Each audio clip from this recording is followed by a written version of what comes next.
Poll watching sa mga CCMPEL volunteers karong pinili ay maminusan ngadto sa 50%. Niadtong Domingo sa hapon gipaubos na sa final briefing ang mga parish lay coordinators sa District 1 ug giapuran sa mga election materials. Ugma Mayo 7 atol sa final testing and sealing sa mga ECM, lakip ang CCMPEL volunteers sa mga musaksi. Gipasabot ni Gloria Quico, District 1 Metro Cebu North Coordinator, nga ang mga poll watchers nila karong tuiga dili lang mo focus sa usa ka presinto. Gawa sa poll watching, mandato usab nila ang pag-set up og voters assistance desk. Hinuon matud ni Quico, himuon nilang basihan ang kasinatian karong tuiga sa pagpangandam usab unya nila sa presidential elections sa tuig 2028.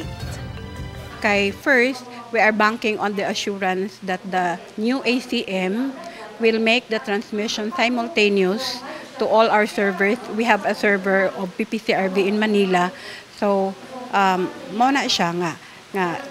And then there are also watchers from the political parties. So, daghan bitaw kaayo.